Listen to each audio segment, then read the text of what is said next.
can hear you. Good evening, Nasreen. Good evening. I'm Darshana from Mumbai. Very good evening, Darshana. Just give us a minute and then we will start.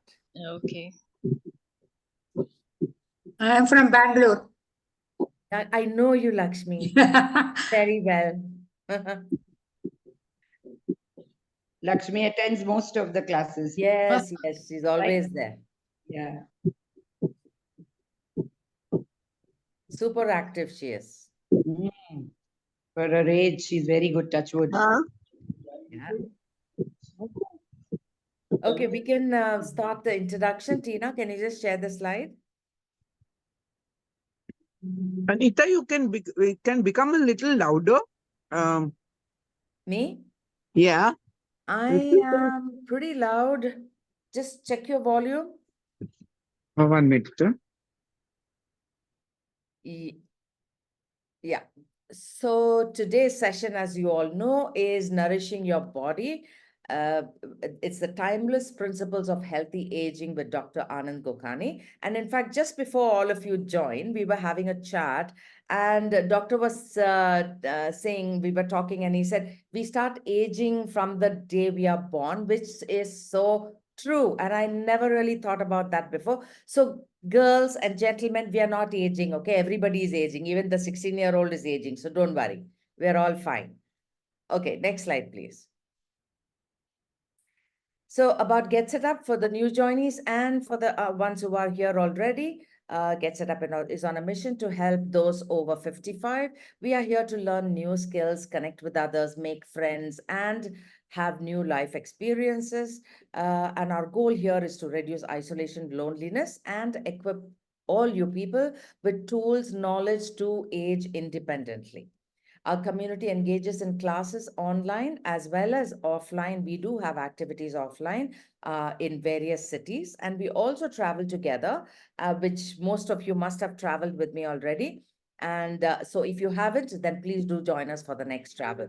And also, we do have some wonderful sessions coming up, like the brain gym and other sessions which are online. Please do go and check it out and make the best of all of them, because they're all designed and curated specially for you people, especially to so that you will get to know each other, make friends, and get new life experiences as well. Yeah, the next slide, please. So about today's speaker, I'm sure most of you know Dr. Anand Gokani already because he's been on our platform several times. He's a renowned consultant physician and a diabetologist at Bombay Hospital and Medical Research Center. He has over 36 years of experience. He specializes in comprehensive diabetes treatment, focusing on lifestyle modifications, nutrition, physical training, and complementary therapies like homeopathy, Ayurveda, naturopathy, and yoga. Known for providing exceptional care, and he has been with Bombay Hospital and Medical Research Center since February 1988. So he was saying he's not going to talk about only nourishing the body, but also body, mind, and soul. So we're looking forward to it, Doctor. Over to you.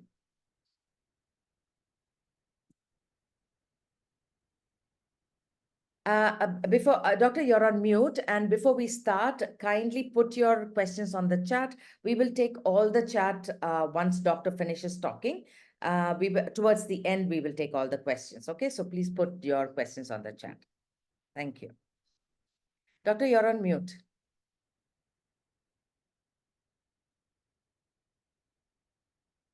Yeah. Now? Yeah. Now? Fine, okay. Fine. Thanks a lot, Anita, for your glowing words of introduction. It's always good to be back on this platform and to see some familiar faces and many new faces. And many have not appeared on the video yet or choose to remain incognito.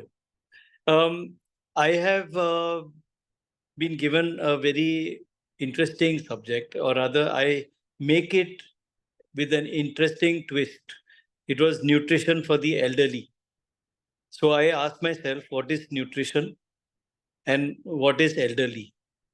Because I need to know these two things very clearly first before I can go ahead with explaining anything to anyone. So when I looked at nutrition, nutrition is the raw materials required for us to, to function in life, to remain healthy, and to have a long span of life. Because we are born and we are destined to live for 100 years. And if you have to live for 100 years, you need to keep replenishing. You need to survive the vicissitudes of everyday living, the climatic changes, the kind of influences that the world has on us, and so many things. So for that, we require to have a continuous supply of essential items. And these items are then defined as nutrition. So nutrition encompasses a very large subject. Then the next definition is of the elderly. Who is elderly? Can you be elderly at 50? Or can you be elderly at 80? Or can you be young at 80 and elderly at 20? I don't see any answers forthcoming on this question, because you're as old as your mind thinks, as old as you can function. So I have seen people aged 80 doing the things that 17 and 18-year-olds don't choose to do or can't do. And therefore, I'm not sure whether being elderly is a derogatory term or is an odd situation in life or whatever it is. But what we need to do is we need to clarify in our minds that age is only a number, and age is how long you have been on this planet. Rest all is in our hand. How you preserve yourself, how you train yourself, and what you produce out of all the things that happen to you. So some people say that they have grown in years, and there are others who say we have grown in experience. So I would say that the entire lot in this group is experienced and not elderly. They're experienced because they have been through so much, and that they can actually um, talk of experiences which have spanned so many years. And therefore, both these terms are very fluid. I can twist and turn them to suit myself. But I'm going to talk to you of what happens as time passes. Time has a uncanny way of taking its toll on us by wear and tear, sheer wear and tear, sheer exposure to the elements again and again, again and again, which leads to some kind of effects on us. And some people call it scarring, and some people call it experience. So how do we preserve ourselves to be able to gain more experience out of life and be more productive, more energetic, more healthy, and enjoy ourselves more throughout this experience of life? For that, we need to know what the human being is. In my lectures, I always said that a human being is a triumvirate of three faculties. And these three faculties are the body, mind, and soul. And therefore, it's important for us to nourish all three faculties. And so today, nutrition is not going to be restricted to just your body, as the title suggests. I also said that nutrition should be all encompassing and therefore encompass the mind and the soul also. So I'm going to go through this very large subject very briefly, invite questions at the end, and those questions would probably open up more Pandora's boxes. But as you appreciate, nutrition for the body, mind, and soul with reasons, with explanation, can take a very long time. And we have just 45 minutes for our discussion, for my talk, and 15 minutes for questions. So let's make the most of it. When I look at nutrition, and I say nutrition for the body, mind, and soul, then I'd say let's take the body first, because that is the most visible thing of us. We don't see the mind and the soul, but we will discuss it as we get to understand the body first. The nutrition for the body has four major components. The first component is sunshine. Sunshine is a very important nutrition, especially after you cross 50. Before you cross 50, you have sunshine as a free gift from nature. You're doing active things. You're out on the streets. You're out on the play field, and you get enough sunshine. But as you age, as you become 50 and more, you tend to remain more indoors, more intellectual, more office going, and more housebound. And as you remain housebound, the exposure to direct sunshine will reduce. And when that exposure reduces, the ability to activate our body through hormones reduces. And that makes us sluggish. The second thing is that your intestines get warmed with sunshine. If you don't warm your intestines with sunshine, your ability to digest food reduces. And because of that, your nourishment suffers. And the third thing is that, that vitamin D is manufactured in the skin with the help of vitamin D, with the help of sunshine. And therefore, lack of exposure will lead to vitamin D deficiency. Vitamin D deficiency will lead to calcium deficiency. And calcium is necessary for the every single reaction in our body, whether it is burning sugar, using cholesterol, or nerve conduction, thinking, digesting, or any function in our body depends on calcium. And therefore, calcium deficiency can be devastating to us. And not simply softening of your bones, which is what people think. Calcium and bones go hand in hand. Yes, calcium does affect the bones, but calcium is a part of every single metabolic reaction in our body. And therefore, we mustn't underestimate it. And therefore, vitamin D becomes the most important vitamin for us to survive with. Therefore, exposure to sunshine becomes an extremely important daily nutrition. You'll see that in those days when we have we have the rainy season, as we call it, Chaturmas. In that period, especially in Shravan, the month has very poor sunlight. Our religious text said you should fast during that month, not because of religion, but because it is scientifically true that your digestion suffers. And if you eat less, your digestion will not cause fermentation, or your indigestion will not lead to fermentation, and that will not lead to sickness. And so it was religion's way of presenting to the lay public a method of remaining healthy through the dark months. But we modern people have shunned all the religious teaching and asked for scientific validation. And scientific validation is not forthcoming, and therefore everyone eats everything, and therefore when the climate changes, we fall sick. But this is just an example of how important sunshine is. The next thing is air, and air you obtain by exercise. Because when you exercise, you ventilate your lungs. When you ventilate your lungs, you get oxygen. And oxygen is necessary for healthy being. If you don't get oxygen to any cell in the body for some time, then that cell will slowly asphyxiate and die. And as the cells die, the mass of an organ will keep reducing. And if the mass of an organ reduces, the function reduces. And that's the whole crux of aging. If you age, it's because the organ has lost maybe 20, 30, 40% of its mass. And that happens due to the death of individual cells. So if you want to prevent individual cell death, which manifests as disease and aging and wear and tear, then oxygenation is very important, and therefore exercise is very important. There's a dictum about exercise: use it or lose it. If you use your organ, to use your organ, you need oxygen. And if you use your organ, you don't lose your organ. If not, you lose your organ. If you lose it in the brain, you get dementia. You lose it in the heart, you get heart disease. You lose it in the nerves, you get neuropathy.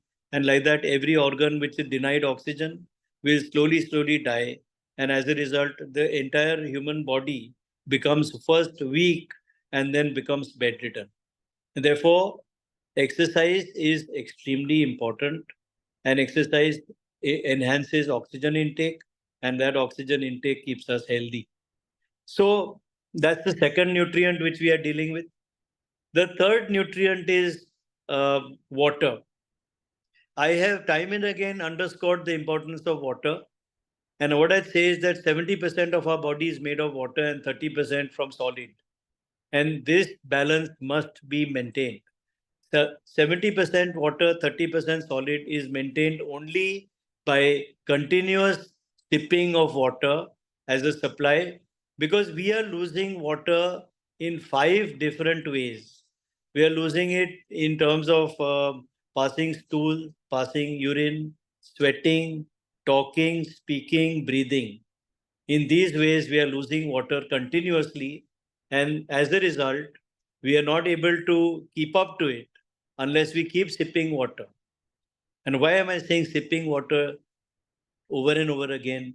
Is because I realized in lockdown when it was demanded of us to drink a lot of fluids, that if you drink a glass of water rapidly, it gets absorbed in one section of blood, and in that section of blood it is transported to the kidney, and in that section is then offloaded of all the excess water, and you pass it out as urine. So if you drink water rapidly, you pass urine in large amounts, but the rest of your body remains dry. Therefore, it's very important that we drink water uh, steadily, sip by sip, and almost like a continuous supply. And a ballpark number for a healthy person without heart problems or kidney problem is approximately 3/4 to 1 glass of water, or 200 to 250 ml per hour in your waking hours. If you drink this much fluid, you'll remain well hydrated. Of course, if you have a kidney problem or a heart problem or any problem where you have fluid overload, it's important that you reduce that amount.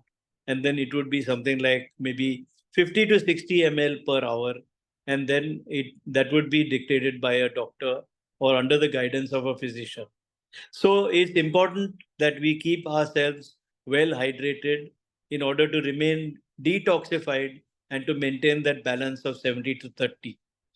And fluids of the natural variety like coconut water, nimbu pani, plain water, and soups and juices, vegetable and fruit juices.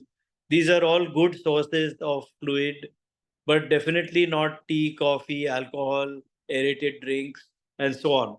So if we have these fluids at our disposal and take about 150 to 200 ml per hour, sip by sip, then I think we will always be well hydrated. This can be modified a little bit plus and minus according to the climate we are living in. The hot climate demand more water, cold climate demand less water, but we still need water in all climates. So that's the third nutrient. The fourth nutrient is what we always think about, and that is food. Food is important, is very important. And for that, there are certain important items that we must know, and there are certain important rules that we must know. The most important thing is the rules. If we can follow these 5 rules that I will enunciate, then we've got it going for ourselves. And they're very simple. They are not rocket science. They are not some very complicated rules that we can't follow. They are simple grandmother's rules. The first rule is eat according to your appetite. If you eat according to your appetite, you must first sensitize yourself to your appetite. There are times when you feel hungry, there are times when you don't feel hungry. If you don't feel hungry, it's better not to eat, because that will help you not to overload yourself with food when your body is not ready for it. Therefore, eat according to your appetite is the first rule, and follows that with drink according to your thirst. We must learn to recognize appetite and recognize thirst. Thirst, very many times I get patients who come to me and say, I have a serious problem, my throat is always dry. Then I ask, what about your lips? He said, they're also dry. And your mouth is also dry. And I said, that's called thirst. You're not drinking enough fluid. If you drink enough fluid, all the dryness will go away. They were looking for something like a lozenge or some medicine to combat this dryness. It just shows that even if we grow older, we don't know how to recognize appetite and thirst. Man, which has become civilized, has continuously eaten according to the time.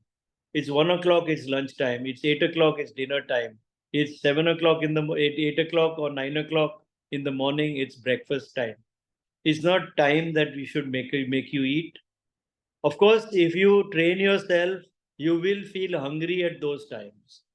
Eat according to your appetite, which means it may be different every day. The amount may be different every day. And if you follow that, it's very unlikely that you'll fall sick. So eat according to appetite and drink according to thirst are the first two dictums, the first two laws of nutrition. The second is eat small, frequent meals. Don't eat loaded at one time. You have small, frequent meals.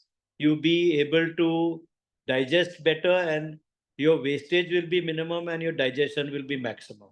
So you can extract the best out of your food. If you eat a very large meal after a long period of starving, that large meal will digest 50% and ferment 50%. Then the fermented stuff has to be thrown out of the body, or else it will cause you disease. And therefore, 50% of the digested food will surrender its energy to throw out the fermented food. So if you took a 2000 calorie meal in this fashion, 1000 calories will ferment. You'll have to throw them out, so they were wasted. And 500 of the remaining 1000 will be used to throw out the fermented stuff. So your net profit only 500. And if your net profit is 500 when you took 2000, is very wasteful economy. Instead of that, eat only half of that. Eat only 1000 calories, but get the full 1000 calories. And in that way, you benefit a lot by eating less. In Ayurveda, the written you should be mit ahari. Mit ahari means eat small, gain more energy. So you eat less to gain more. And that is the best economics of our body's nutrition. So that's as far as the third law is concerned. The fourth law is wherever you eat cooked food, cooking, the more you cook, the more vitamins and minerals are destroyed. Therefore, it's very important that we minimally cook our food and not cook it again and again and again, and don't put it on the fire for so long that everything inside is dead. So the minimal cooking is steaming first, then boiling, then sauteing in a pan, then cooking in a vessel, or baking. Then comes the dangerous part, frying, and then comes the last, which is completely destructive, which is microwaving. And you don't even use the microwave to warm your food, because that much time is enough to destroy everything that is living in that food.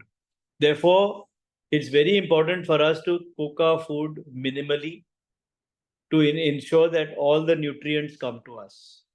So cooked food must always be combined with salads, which are raw vegetables, because raw vegetables contain a surplus of vitamins and minerals, which the cooked food lost. And therefore, if you have to supplement the vitamins and minerals, the salad will donate to the cooked food vitamins and minerals, which will help us to use the carbohydrate, protein, and fat present in cooked food. So that's the fourth law. Cooked food must be combined with salad. The third law, just to remind you, was to have small, frequent meals. And the last law, the fifth law, is eat fruit, but at a separate time. If you eat fruit with your meal, that fruit will ferment. So if you have a heavy meal of roti, sabji, dal, chawal, and then eat a banana after that, that banana will ferment. And when it ferments, it will be a toxic burden to your body, even though theoretically it's very nutritive.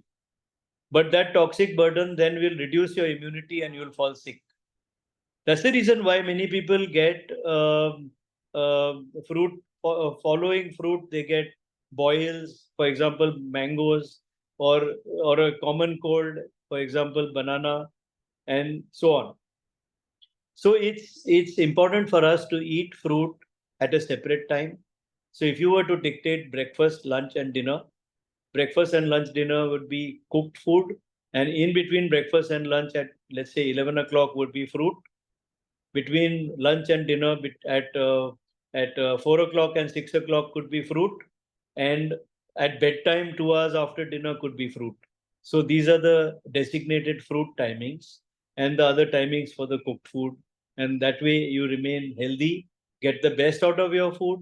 And if you use a wide variety of food, you don't get any deficiencies, nor do you get toxic. So these are the rules. And now when you have the rules in your pocket, it's important to know from where you choose your food. And this couldn't be answered better than what a 7th standard child once responded to my question as to what should one eat to remain healthy. And he said that everything that grows in a field or on a tree or on a bush is healthy, and everything that you make in a factory and pack it is unhealthy. So if you remember that dictum, you don't need to have any further talk on this issue. But if you want to go down the line, then the list of bad foods is alcohol, tobacco, fried food, spicy food, tea, coffee, milk, maida, sugar, and meats which are red meat, mutton, pork, beef, and shellfish. But the other good foods are fruit, salads, cooked vegetables to the minimum, sprouts, dals, pulses, dry fruit, nuts, and herbs which are in normal cooking, as well as honey, coconut, and garlic, which have got a special status in human nutrition. So these are the good foods, along with whole grains. Whole grains means all the grains in their whole form, like bajra, jawar, millets, other millets, ragi, and wheat, and brown rice. So these are all the cooked, uh, uh, cooked and uncooked healthy foods. If you were to choose from the healthy food list and eat according to the laws designated, you can't be wrong. And that way you get full nourishment, all the nourishing items like carbohydrate, protein, fat, vitamins, minerals, water, and fiber. All these will be in sufficient amount, and all of them will fill up all the deficiencies in our system and give us all the energy that we need to do all the things that we need to do. Coupled with this, there are 3 other things I'd like to say. One is the mother of disease, and that's a nutritionally based disease, is constipation. Constipation causes serious disease. It comes just by simply reducing your immunity, give you a common cold, or it can give you cancer, and not just the colon, but anywhere. So constipation should be abhorred. And in order to do that, we need lots of fluid and lots of fiber. Therefore, it's become important to eat fruit and salads every day. And these 2 things have got large amount of fiber, which helps you to keep clean inside. And even at the first hint of constipation, one must change his diet or her diet in order to get rid of constipation, because constipation can be complete antithesis to good nutrition. The second thing is, along with good nutrition, we need exercise, because as you exercise, you release hormones. Every joint in your body is linked to every gland, and therefore, if you exercise, you release those hormones, and if you release those hormones, your digestive capacity is exploited to the fullest, and that leads to full utilization of our nutrition. Therefore, if you don't exercise, you don't eat. It is a saying, to modify Karl Marx's saying, if he who works eats, we say he who walks eats, and he who walks deserves to eat. And therefore, if you want a ballpark amount of how much to eat, for every chapati that you want to eat, which is standard 30-gram chapati, every chapati you want to eat, you must walk 1 kilometer. So that's the amount of exercise you need to do to earn your food. And if you earn your food, you will never run into imbalance of over or under. And therefore, exercise and constipation are 2 things I wanted to highlight, in addition to the kind of foods that we should eat. And from this food, we can plan our diet and our lifestyle. This is the nutrition for the body. If we follow this, adequate water, adequate sunshine, adequate air, adequate exercise, prevention of constipation, and the 5 rules of eating, choosing them from the correct food list rather than avoiding the wrong food list. But then you'll say that everything that's enjoyable is in the wrong food list. Then you have to exercise your own prudence to learn what is right uh, temperance for yourself. And that temperance is gained by experience. Temperance means moderation. If you feel that once a day eating a small amount of fried food is okay for you, then go right ahead. But realize that when you eat it, it can cause harm. Therefore, if you fall sick the next day, you realize that it was not for you then. And therefore, you have to discover your own intolerances and your own weaknesses. And this knowledge will equip you to realize that.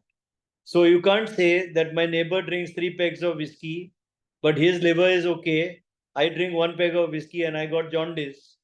It means you are made of a different um, constitution, and you must recognize what is good for your constitution rather than generalizing a one size fits all for everybody. There is no one size fits all for everybody, in the sense nutrition is a highly individualized personalized skill, which is a journey in self discovery. So this is the equipment for your self discovery. Go ahead and use it, and you'll discover that you can rejuvenate yourself. So deterioration is not a one-way street. You can rejuvenate and you can get back what you lost to a greater extent, to a lesser extent. It depends on how hard you are willing to try. So that's about nutrition for the body. A brief word on nutrition for the mind and the soul. These are things which I discovered little late, not in my young days. I wish young people would realize it, because then they would use it for the rest of their life. And so let me share with you what I discovered about nutrition for the mind. The mind is again a very fertile ground waiting for something to be planted on it. You plant on it fungus, or you plant on it weeds, it will grow weeds prolifically. If you plant on it roses, it will grow roses prolifically. Therefore, it becomes our responsibility and our choice to plant on it what we want. And there are influences by the dozen or by the hundreds which are ready to trample all over your mind with dirty footprints and leave you behind with a mind that is completely polluted, completely useless, and completely without any creativity. So the mind has to be trained, and it is believed, and it has been seen in reality also, that the mind has got hundreds of faculties. If you train all your faculties, then any one faculty, when you try to use, will be extremely super efficient. But if you train only one faculty with the viewpoint of saying that I will master only one thing, but not anything else, then that one faculty will fatigue and tire and finally collapse, and even that faculty will be lost. So they say this phrase, one track mind. A one track mind is a source of disease, mental disease, and mental disease will lead to physical disease. Therefore, is very important that we train our mind to be a multi-track. I don't say multitask, I say multi-track. Multi-track means learn as many different skills as you can.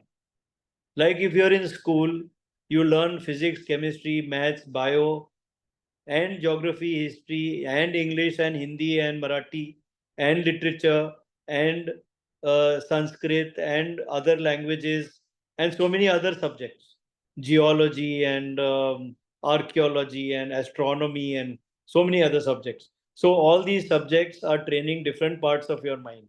And if the more subjects you study, the more each subject will get better. your grasp and understanding will improve. And therefore, it's very important to have a broad mind, a wide open mind.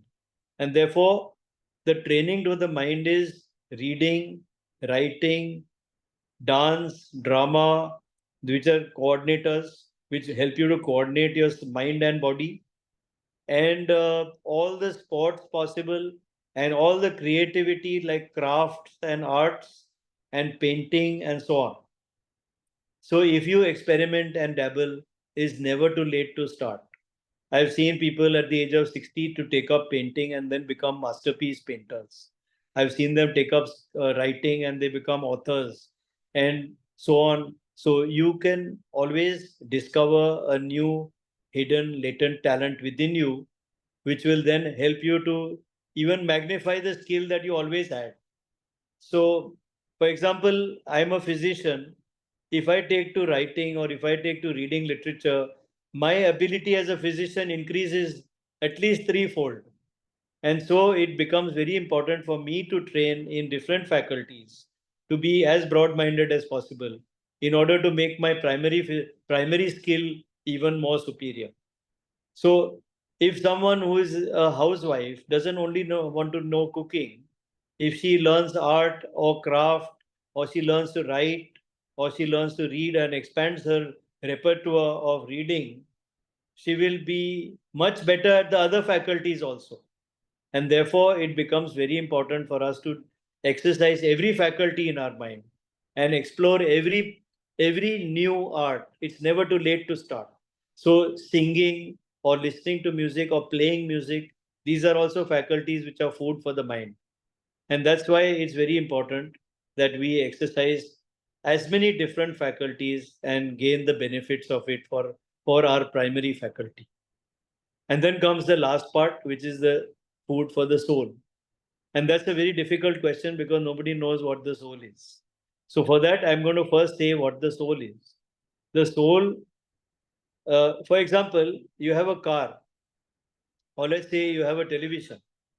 You buy a new television and you park it in your living room and you look at it, and it's such a sleek, beautiful gray or gray black masterpiece of electronics, and the sleekness itself is so impressive.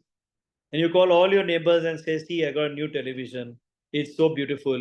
It is my prized possession." But after 2 3 days, the people will say, "But what are you going to do with it?" So then you say, "Yes, of course, I have to make it work." So then you connect it to the satellite, you connect it to the set-top box, and you get the antenna put up, and so on and so forth. And this suddenly brings the television to life, and you start seeing something on the television. You see a program with a dance and drama going on, and after 2 minutes, you say, "There's no grace in this. The colors are too garish, and I don't like this program." And you flip the channel, and you go to the next channel, and you go to the next channel, and like that you flip maybe 80 channels, and then you come to a program which suddenly stops you. It takes your breath away, and then you keep on and on looking at it, and you watch it for the next 1 hour, and they say, "Wow, what a program." Now, when someone say, "Wow, what a program," it is the confluence of body, mind, and soul to its perfection, which made you say, "Wow, what a program." The man who created that program, the technology that transmitted that program, and the technology that received the program and made it visible to you. So likewise, we are like television sets. The physical body is the television set. The mind is the electrical connections. And the program that you were born for, or the goal that you live for, transmitted by your mind through your body for others to visualize, is the soul. And we have a soul, and they say in all religions that the soul is something that never dies. The soul is the program that never dies, but to make it visible, it need a healthy body and a sound mind. And therefore, it's very important that while we nurture body and mind, we also create the soul to a perfection where it becomes, "Wow, what a program" type of soul. And so the food for the soul is philosophy, because philosophy is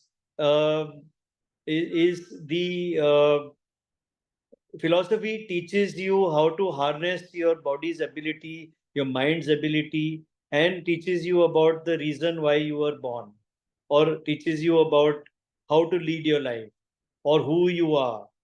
Answers to those eternal questions like who am I? Who am I? Yet nobody is able to answer satisfactorily. But if you ask yourself, who am I? The answer will go into volumes, or it will have you perplexed for a long time. And therefore, philosophy, and to simplify philosophy, I don't mean you should study Socrates and Aristotle and Cicero and the whole gamut of philosophers. Philosophy is either positive or negative. You have a positive attitude, you have a positive philosophy. You have a negative attitude, you have a negative philosophy. And if you can maintain these two attitudes, if you can shun the negativity, remove the negativity, then your positivity will gain positive hormones, lead to a sense of well-being and sense of productivity. But if you have a negative attitude, you get negative hormones and you get a sense of negativity, destruction, pessimism, and that puts you down and your program in life is failed. And therefore, it's become very important for us to develop a positive philosophy, develop positivity in life, find the goodness in everything that happened. There is some goodness hidden. You have to find it, magnify it, and use it. If you harp on the negativity, you are right, but you are wrong, because you are right because it actually happened, but you're wrong because you're focusing on the wrong part. Therefore, it's very important that you focus willfully on the positive part, and that will lead to eternal happiness, eternal good hormones, eternal good health. And good health is what makes you productive. So that's about one aspect of the food. The other aspect of the food for the soul is prayer. Now, when I say prayer, I don't mean you sit in front of an image and fold your hands and recite some mantras. You can do that. That is also very useful, provided you know the meaning of those mantras. Because if you know the meaning of those mantras, you actually set into motion what that meaning is. For example, the Gayatri mantra is, Lord, give me the strength to do something good for somebody today. In short and very simplified. And if you know this meaning and say it 108 times, you will suddenly believe in it and you'll actually go and do something that is good for somebody. Therefore, a prayer is a positive affirmation which reminds you to continuously do something positive. That's why we pray. But more than prayer, prayer is the internal conversation in your mind between your immature voice and the mature voice of your soul. And between these two, you have a conversation. And if you learn to listen to that small voice inside, you have mastered prayer.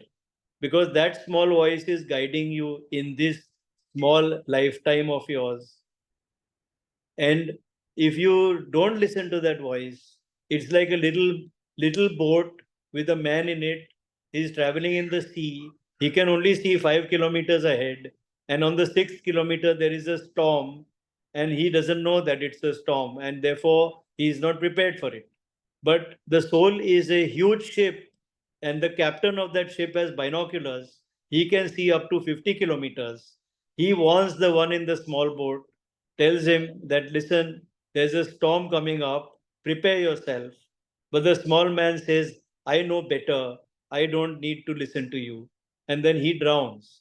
But if he listens to the voice of the captain, then he will be prepared and he will negotiate that storm.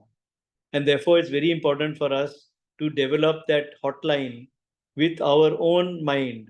That's why they say solitude is important, because solitude is also important at nutrition for the soul. That's the time when the soul connects with you. And therefore, prayer and philosophy summarize the entire food for the soul chapter. Of course, the depth is very deep, as deep as the ocean and deeper, but there's no time for us to deal with all these things. Now, I'd like to tell you that if you look to yourself not just as body, but as body, mind, and soul, then you will nourish all three aspects. And when all three aspects get nourished, you dare ever fall sick. You never fall sick, neither mentally, nor spiritually, nor physically, nor emotionally. You will always be healthy, productive, and useful. And that's the main aim of our lives. So thanks very much for listening to me. I welcome questions, comments, criticisms, and whatever else you want to give me. I have seen some questions popping up, but I think in the course of my Yeah, talk, I, I I have will answered take them. I'll take the questions, Doctor. But Yes. before that, I would like all of you to please kindly fill up the form, which is Abhijit has put the link on the chat. Request all of you attending this session to kindly please fill up the form. This will help us get you more sessions like this in the future, and we'll also get to know what exactly is your requirement, and it will help us further to curate sessions. So please do fill out the form, and we will also help you access the recordings on our app. Okay, so please, all of you, it's a request, kindly fill the form out. The link is there on the chat. And so let me take the questions. There was a question, Doctor, as to how long do we expose ourselves to sunshine? It depends on how long you're comfortable in the sunshine. If it's a cloudy day, you can spend the whole day in the sunshine if you have the time. And if it's a hot day, you can spend 10 minutes, 10-15 minutes in the sunshine, and that should be enough. As soon as you start feeling the heat, you escape from the heat. But it's your comfort that decides how long you should spend in the sunshine. What is the best time in case if it's a The summer? in India, in Bombay, I'd say in any tropical part of India, the best time is the early hours before 10 o'clock or after 5:30 in the evening, in the fading or in the rising sun, because that's when the sun rays are soft, they don't hurt you. But in the afternoons, 5 minutes to 10 minutes can cause you to become overheated. So that's not the time I would recommend for you to go and stand in the sun for a sunshine. If you have to walk, that's a different matter. You get exposed unwittingly. But the important thing is that your body should get some sunshine every day if you have to remain healthy. How much water do we drink per day? I said it earlier that it's about a ballpark number for a healthy person with no kidney problem or heart problem can drink about 200 to 250 ml per hour, sip by sip. So if you have a quarter liter bottle and keep sipping at it, it's very easy to finish it in 1 hour. And you refill it and keep it. You can have a half liter bottle which take 2 hours, a liter bottle take 4 hours. So you decide how is convenient to you. But sipping is important. Wholesale drinking is a waste because all you do is pass it out. Mostly ladies don't drink water when they leave their homes because they are afraid they won't find a toilet. But if they gulp water, they will have to find a toilet. But if they sip water, then they don't need to find it as often. So it's important to sip water, not gulp. Is it okay to drink water at night? It's okay to drink anytime you're thirsty. In summer, can we eat fermented food like idli, dosa, doklas, etc.? Yeah, why not? I don't see any reason why not. They are home fermented, obviously not fermented to the point of spoiling. They have fermentation is a kind of pre-digestion, and they become quite easy to digest. Overeating them may be a problem, but one mustn't overeat anything. Should pregnant women eat fermented food? No harm. Okay. Unless they have intractable vomiting, as happens in the first 3 months for some, and right through pregnancy for some. In which case, fermented food might aggravate the problem. Then I would say that she should not have fermented food to aggravate that problem. All right. Somebody had okay. I'm just checking if there's any more. There's all like excellent session. Thank you, doctor. It's wonderful session and a whole lot of compliments on the chat. I I don't am see any I'm questions. swelling up with pride reading all those That was appreciations. absolutely wonderful, doctor. Really. Thank you. Does water temperature to drink matter? Depends on the external temperature of if it is a cold day, then you would like to drink a bit warm water. If it's a hot day, you like to drink cool water, then you decide that. It's a very personal thing. Okay. All right. There was a question on last question on milk or something. I'm just checking what temperature water be and the foundation. Yeah. Any Yeah. advice about milk and what milk? I have always been a anti-milk, but milk is a very long chapter. I would refer you to YouTube and look for milk and my name, and you will get an entire video explaining why milk should not be had. But milk is every animal has his own specific milk, and if you take another animal's milk, it is more often than not digested. And when it is not digested, it ferments. And when it ferments, it gives you lots of diseases. So milk can be the cause of from common cold to diabetes to blood pressure to cholesterol to vitamin deficiency to irritable bowel disease to autoimmune disease and so many other things. And also cancer. If you notice, if you have seen, even a lay person knows people who are who are cancer patients, and in those cancer patients, um, we have one common factor, and that is milk. Because if you see, 80% of cancers are uterus, ovary, cervix, breast, and prostate. And these six cancers are all related to sex hormones. And sex hormones find their way in milk because milk has become an industry. And when you make it an industry, you have to, they give hormones for the cow to become pregnant, then for the cow to remain pregnant, then for the cow to have more milk.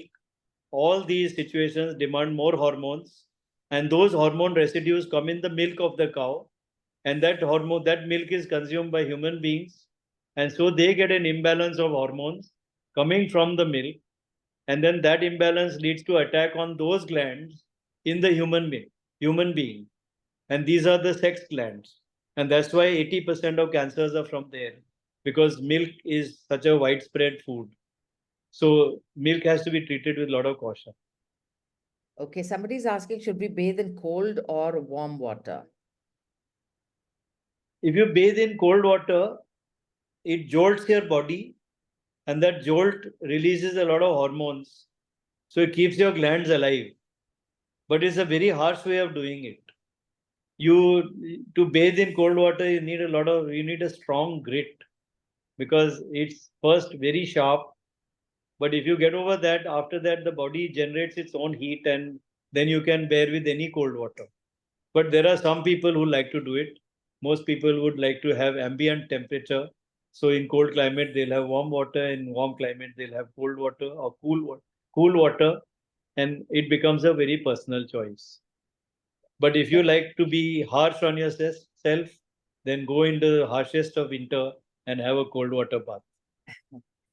Does the body lose vitamin absorption with age? The body loses all faculties with age, provided you have been insulting it all along. For example, you've been having alcohol all along. Alcohol on contact kills many digestive cells. So each cell in the intestine is designated a task. You will digest protein, you will digest carbohydrate, you will absorb vitamin, you will absorb mineral, and so on. So if some cell dies, then that function will suffer.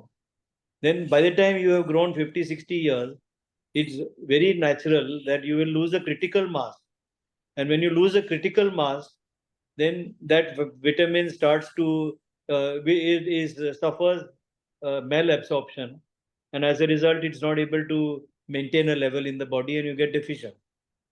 But it can regenerate if you stop the insult, because intestinal cells are continuously regenerating, whereas liver cells are not, brain cells are not, heart cells are not, muscle cells are not. But intestinal cells, hair cells, skin cells, immunity, bone marrow cells are continuously regenerating. And so we have to know that these are certain incriminating foods which leave us poorer than we were before taking that food. Yogurt and curd is also made from milk. What's your suggestion for that? It contains the same toxins. They may be easier to digest than milk, but they contain the same hormones and the same toxins. So, as a rule, I'd say all are bad. But if you want to make exception in small amount, then yogurt and buttermilk are better to digest. Paneer is even better than that to digest. And if you have to take the order of the digestibility, goat's milk is closest to human milk, so it's the best to digest. And it's the most complete to digest. If you have your own pet goat and you milk it, and if you have active life, go ahead and drink every day as much as you like. But if you're sedentary, then that milk is going to be difficult. And the more difficult is cow's milk, and even more difficult is buffalo's milk. What about tea? Tea and coffee are not food, they are drugs. They release hormones in the body on entry. The drugs in tea and coffee are caffeine, theophylline, theobromine, and tannic acid. And these 4 drugs release a lot of hormones in the body, which mobilize your own resources. It's like you have a key in your hand, you go to your cupboard, open your safe, pull out 50,000 rupees and say, I'm a very rich man.